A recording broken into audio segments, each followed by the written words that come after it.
దేవుని నామమునకు మహిమ కలుగునుగాక. అనుదిన పరిశుద్ధ గ్రంథ పఠనం ఫిబ్రవరి 21. ప్రార్థన. దయగల తండ్రి, కృపగల దేవ, పరిశుద్ధుడానికి వందనాలు, స్తోత్రాలు. గడిచిన దినములో నీ కృపలో జ్ఞాపకం చేసుకుని మరి ఒక నూతన దినము మా జీవితాల్లో మీరు ప్రవేశపెట్టినందుకు మీకు వందనాలు ప్రభువా. ఈ దినం వాక్యం చదువుతుండగా నా ఈ ఆత్మతో నింపి నడిపించండి. ఆది నుంచి అంతం వరకు మీరే తోడుగా ఉండమని యేసుక్రీస్తు అతి పరిశుద్ధ నామములో అడిగి వేడుకొనిచున్నాం మా పరమ తండ్రి, ఆమెన్. సంఖ్యాకాండము 19-20 అధ్యాయములు. 19వ అధ్యాయము. యెహోవా మోషే అహరోన్లకు ఈలాగు సెలవిచ్చెను.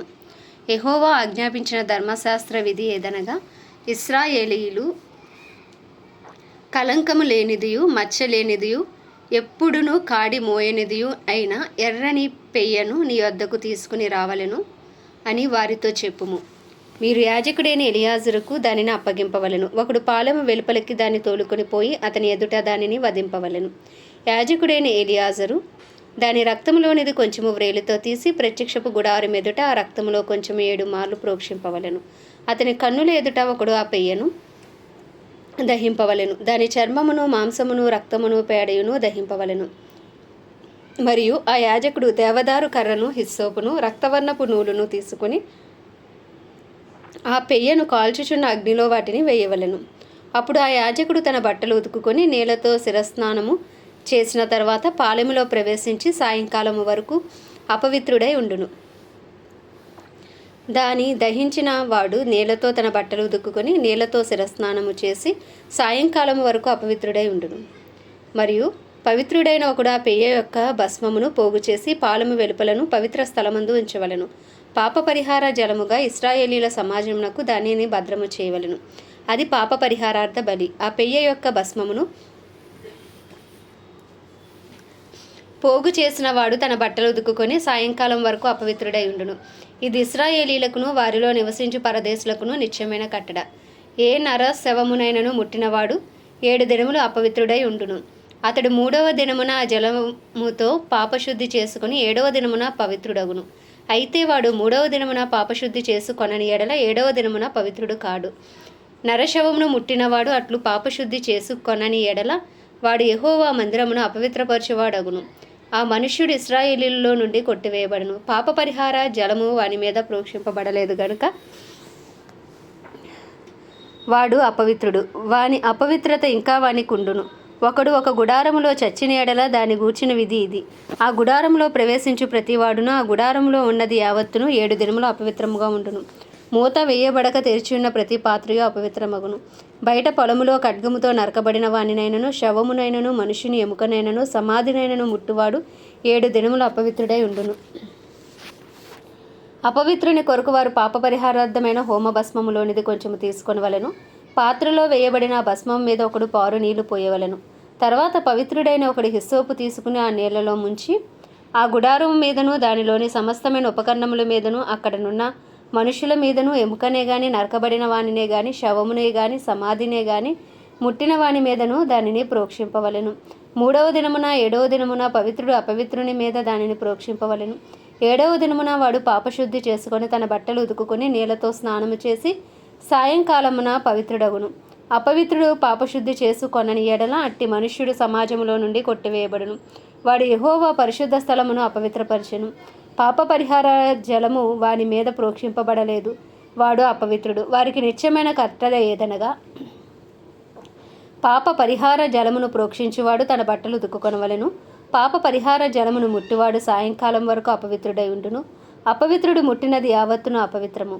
దాని ముట్టు మనుషులందరూ సాయంకాలం వరకు అపవిత్రులై ఉందురు. సంఖ్యాకాండం 20వ అధ్యాయము. మొదటి నెలయందు ఇశ్రాయేలీల సర్వ సమాజము సీను అరణ్యమునకు రాగా ప్రజలు కాదేశులో దిగిరి. అక్కడ మిర్యాము చనిపోయి పాతిపెట్టబడెను. ఆ సమాజమునకు నీళ్లు లేకపోయినందున వారు మోషే అహరోనులకు విరోధముగా పోగేరి. జనులు మోషేతో వాదించుచు, అయ్యో, మా సహోదరులు యెహోవా ఎదుట చనిపోయినప్పుడు మేమును చనిపోయిన ఎడల ఎంత మేలు. అయితే మేమును మా పశువులను ఇక్కడ చనిపోవునట్లు ఈ అరణ్యంలోనికి యెహోవా సమాజమును మీరు ఎలా తెచ్చితిరి? ఈ కాని చోటికి మమ్ము తెచ్చుటకు ఐగుప్తులో నుండి మమ్మను ఎలా రప్పించితిరి? ఈ స్థలములో గింజలు లేవు, అంజూరాలు లేవు, ద్రాక్షలు లేవు, దానిమ్మలు లేవు, త్రాగుటకు నీళ్లే లేవనిరి. అప్పుడు మోషే అహరోనులు సమాజం ఎదుటి నుండి ప్రత్యక్షపు గుడారం యొక్క ద్వారంలోనికి వెళ్ళి సాగిలపడగా యెహోవా మహిమ వారికి కనబడెను.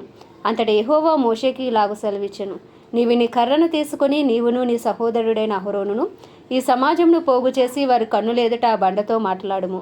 అది నీళ్లు నిచ్చును. నీవు వారి కొరకు నీళ్లను బండలో నుండి రప్పించి సమాజమునకును వారి పశువులకును తాగుటకిమ్ము. యెహోవా అతనికి ఆజ్ఞాపించినట్లు మోషే ఆయన సన్నిధి నుండి ఆ కర్రను తీసుకొని పోయెను. తరువాత మోషే అహరోనుల బండ ఎదుట సమాజమును పోగు చేసినప్పుడు అతడు వారితో, ద్రోహులారా వినుడి, మేము ఈ బండలో నుండి మీ కొరకు నీళ్లు రప్పింపవలెనా అనెను. అప్పుడు మోషే తన చెయ్యి ఎత్తి 2 మార్లు తన కర్రతో ఆ బండను కొట్టగా నీళ్లు సమృద్ధిగా ప్రవహించెను. సమాజమును పశువులను త్రాగెను. అప్పుడు యెహోవా మోషే అహరోనులతో, మీరు ఇశ్రాయేలీల కన్నుల ఎదుట నా పరిశుద్ధతను సన్మానించినట్లు నన్ను నమ్ముకొనకపోతిరి గనుక ఈ సమాజమును నేను వారికి ఇచ్చిన దేశంలోనికి మీరు తోడుకుని పోరని చెప్పెను. అవి మెరీబా జలము అనబడెను. ఏలయనగా ఇశ్రాయేలీలు యెహోవాతో వాదించినప్పుడు ఆయన వారి మధ్యను తన్ను పరిశుద్ధపరచుకొనెను. మోషే కాదేశు నుండి ఏదోము రాజునొద్దకు దూతలను పంపి, నీ సహోదరుడు ఇశ్రాయేలు అడుగునదేమనగా, మాకు వచ్చిన కష్టము యావత్తును నీకు తెలిసినది. మా పితరులు ఐగుప్తునకు వెళ్ళిరి. మేము చాలా దినములు ఐగుప్తులో నివసించితిమి. ఐగుప్తులు మమ్మను మా పితరులను శ్రమ పెట్టిరి. మేము యెహోవాకు మొరపెట్టగా ఆయన ఆ మొరను విని దూతను పంపి ఐగుప్తులో నుండి మమ్మను రప్పించెను. ఇదిగో, మేము నీ పొరిమేలర చివర కాదేశు పట్టణములో ఉన్నాము. మమ్మును నీ దేశమును దాటిపోనిమ్ము. పొలములలో బడి అయినను ద్రాక్ష తోటలలో బడి అయినను వెళ్ళము. బావుల నీళ్లు త్రాగుము. రాజమార్గమున నడిచిపోయేదము. నీ పొలిమేరలను దాటు వరకు కుడివైపునకైనను ఎడమవైపునకైనను తిరగకుండా పోయేదమని చెప్పించెను.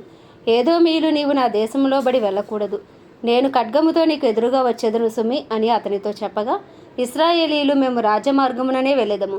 నేనును నా పశువులను నీ నీళ్లు త్రాగునేడలా వాటి విలువనిచ్చుకుందును. మరేమీ లేదు, కాలినడకనే దాటిపోవుదును అంతే అని అతనితో చెప్పినప్పుడు అతడు, నీవు రానే కూడదనెను. అంతటి ఏదోము బహుజనముతోనూ మహాబలముతోనూ బయలుదేరి వారికి ఎదురుగా వచ్చెను. ఏదోము ఇశ్రాయేలు తన పొలిమేరలలో బడి దాటిపోవుటకు సెలవీయలేదు గనుక ఇశ్రాయేలీలు అతని యొద్ద నుండి తొలగిపోయిరి. అప్పుడు ఇశ్రాయేలీల సర్వసమాజము కాదేశులో నుండి సాగి హోరు కొండకు వచ్చెను. యెహోవా ఏదోము పొలిమేరల యొద్దనున్న హోరు కొండలో మోషే అహరోనులకు ఇలాగు సెలవిచ్చెను, అహరోను తన పితరులతో చేర్చబడును.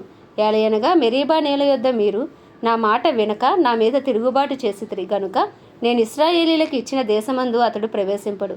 నీవు అహరోనును అతని కుమారుడైన ఎలియాజరును తోడుకొని హోరు కొండ ఎక్కి అహరోను వస్త్రములు తీసి అతని కుమారుడైన ఎలియాజరునకు తొడిగించుము. అహరోను తన పితరులతో చేర్చబడి అక్కడ చనిపోవును. యెహోవా ఆజ్ఞాపించినట్లు మోషే చేసెను. సర్వ సమాజము చూచుచుండగా వారు హోరు కొండనెక్కిరి. మోషే అహరోను వస్త్రములు తీసి అతని కుమారుడైన ఎలియాజరునకు తొడిగించెను. అహరోను కొండ శిఖరమున చనిపోయెను. తర్వాత మోషేయు ఎలియాజరును ఆ కొండ దిగి వచ్చిరి. అహరోను చనిపోయినని సర్వసమాజము గ్రహించినప్పుడు ఇశ్రాయేలీల కుటుంబీకులందరూ అహరోను కొరకు 30 దినములు దుఃఖము సలిపిరి. ఆమేన్. దేవుడి పరిశుద్ధ వాక్యము మన వినికిడిలో దీవించును గాక. ప్రార్థన. దయగల తండ్రి, కృపగల దేవ, పరిశుద్ధుడానికి వందనాలు, స్తోత్రాలు. జీవాధిపతి, న్యాయాధిపతి, మృత్యుంజయుడా, మహాగణుడా, మహిమాగణతకు అర్హుడా, యోగ్యుడా, పూజ్యుడా, కృపను చూపుటకు ఐశ్వర్యవంతుడా, కృపా సత్య సంపూర్ణుడానికి వందనాలు ప్రభువా. గడిచిన దినముల నీవు నీ కృపలో జ్ఞాపకం చేసుకుని మరి ఒక నూతన దినము మా జీవితాల్లో ప్రవేశపెట్టారు. మీకు వందనాలు ప్రభువా. ఈ దినమంతా నాయన మీ కృపలో మమ్మల్ని జ్ఞాపకం చేసుకుంటున్నందుకు మీకు వందనాలు, స్తోత్రాలు ప్రభువా. మీరే తోడుగా ఉండి మమ్మల్ని ఈ దినమంతా నడిపించండి ప్రభా. మా అపరాధములు, మా పాపములు దయతో క్షమించండి. తెలిసి తెలియక చేసిన దోషములు, అపరాధములు, పాపములు నైనా నీ రక్తంతో కడిగి పవిత్రపరిచి పరిశుద్ధపరచండి. నీ చిత్తానుసారులుగా, నీ హృదయానుసారులుగా, నీకు ఇష్టలుగా జీవించే భాగ్యము మాకు అందరికీ దయచేయండి. మా కుటుంబస్తుల పాపములు సైతం దయతో క్షమించండి ప్రభా. నీ చిత్తంలో మా కుటుంబం అంతా ఉండే కృపను దయచేయండి. నేనును నా ఇంటి వారిని యెహోవానే సేవించదన్న వాగ్దాన పక్షంగా నెరవేర్చండి ప్రభా. యేసయ్యానికే వందనాలు, స్తోత్రాలు. మా బంధువులు, స్నేహితులు, ఇరుగు పొరుగు అందరినీ మీ హస్తాలకు అప్పచెప్పుకుంటున్నాం. అందరిలో రక్షణ లేని వారికి రక్షణ దయచేయండి. మారు మనసు లేని వారికి మారు మనసు దయచేయమని వేడుకొచ్చున్నాం. మా పట్టణాన్ని జ్ఞాపకం చేసుకోండి, మా రాష్ట్రాన్ని జ్ఞాపకం చేసుకోండి అయ్యా. మా దేశాన్ని మీరు దర్శించండి నాయన. భారతదేశంపైన కృప కలుగును గాక. 144 కోట్ల భారతదేశ ప్రజలకు గొప్ప రక్షణ కలుగును గాక. అయా, మనోనేత్రాలు తెరవండి ప్రభా, హృదయాలు తెరవండి నాయన. రాతి గుండెలను మార్చి మాంసపు గుండెలుగా మార్చండి ప్రభా. యేసయ్యా నీకు వందనాలయ్యా. నీ కృప కలుగునుగాక, భారతదేశంపైకి నీ కనికరం దిగివచ్చునుగాక, నీ దయ దిగివచ్చునుగాక, నీ సన్నిధి కాంతి ప్రకాశించబడునుగాక అని ప్రార్థిస్తున్నామయ్యా. నీకే వందనాలు, స్తోత్రాలయ్యా. దైవజనులందరినీ బలపరచు నాయన. అందరికీ ఏకాత్మ ఏక మనసు పెట్టండి అయ్యా. రాకపోకల్లోని కాపుదల భద్రత ఉంచి నిలవబడిన ప్రతి చోట వాక్శక్తిని అనుగ్రహించి ధైర్యంతో వాక్యమును బోధించే కృపను మీరు అనుగ్రహించమని ప్రార్థిస్తున్నామయ్యా. క్రైస్తవులందరినీ రూపాంతరపరచండి ప్రభా, నీ రూపులోకి మార్చండి నాయన, నీ పత్రికలుగా మార్చండి ప్రభా. నా ద్వారా తప్ప తండ్రి వద్దకు ఎవ్వరూ రాలేరన్నావు ప్రభా నాయన.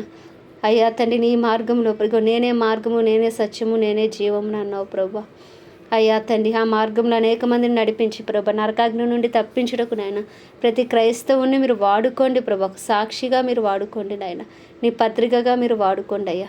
క్రైస్తవులందరినీ రూపాంతరపరిచి నీ రూపులోకి మార్చుకోండి, పరిశుద్ధాత్మ శక్తితో నింపండి, డినామినేషన్స్ భేదములు తొలగించమని వేడుకుంటున్నాం తండ్రి. అయ్యా అలాగే ప్రపంచ దేశాలన్నిటినీ జ్ఞాపకం చేసుకుంటే ఇజ్రాయేల్ దేశంపై నీ కృప కలుగునుగాక, ఇజ్రాయేల్ సరిహద్దులో సమాధానం ఉండునుగాక, ఇజ్రాయేల్ ప్రజలకు గొప్ప రక్షణ కలుగునుగాక అని ప్రార్థిస్తున్నామయ్యా. అయ్యా ప్రపంచ దేశాలన్నిటినీ, వాటిని పరిపాలిస్తున్న రాజులను, వారి కింద పనిచేస్తున్న అధికారులకు నీ కృప కలుగునుగాక, తెలివి జ్ఞాన వివేచనలు వారికి కలుగునుగాక అని ప్రార్థిస్తున్నామయ్యా. సమస్త మానవాళికి గొప్ప రక్షణ కలుగునుగాక. ఏ ఒక్క ఆత్మ నశించిపోవటం నీ చిత్తము కాదన్నావు ప్రభా. అందరికీ అంతటా సువార్త అందాలి ప్రభా. ఇంకను అనేక మంది సువార్థికుల్ని, ప్రవక్తలు, అపోస్తలను మీరు లేపండి, ఉపదేశకులు, కాపర్లు మీరు లేపండి ప్రభా నాయన. నీకే వందనాలు, స్తోత్రాలు, స్తుతులు చెల్లించుకుంటూ ప్రభా. అయ్యా తండ్రి, దినం ప్రత్యేకించిన ఆయన గొప్ప దేవుడా,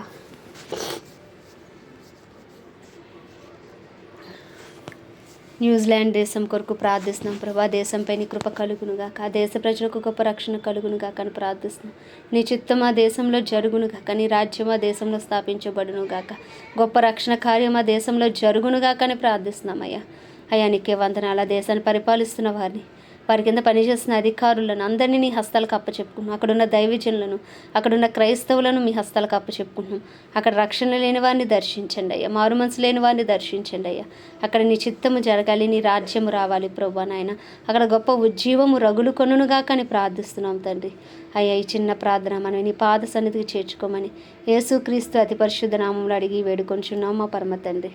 పరలోకమందున మా తండ్రి, నీ నామం పరిశుద్ధపరచబడునుగాక, నీ రాజ్యము వచ్చునుగాక, నీ చిత్తం పరలోకమందు నెరవేర్చబడుచున్నట్లు భూమి అందును నెరవేర్చబడునుగాక. మన అనుదిన ఆహారం మాకు నేడు దయచేయము. మా ఎలా అపరాధము చేసిన వాడిని మేము క్షమించిన ప్రకారం మా అపరాధమును క్షమించము. శోధనలోకి తేక ప్రతి కీడు నుండి, దుష్టుడి బారి నుండి మమ్మల్ని తప్పించము. ఎందుకంటే రాజ్యము, శక్తియు, బలమును నీవై ఉన్నవి. ఆమేన్. ప్రభు యేసు రక్తమే జయం, ప్రభు యేసు వాక్యమే విజయం, ప్రభు యేసు నామంలో సంపూర్ణ విజయము కలుగునుగాక. ఆమేన్, ఆమేన్, ఆమేన్.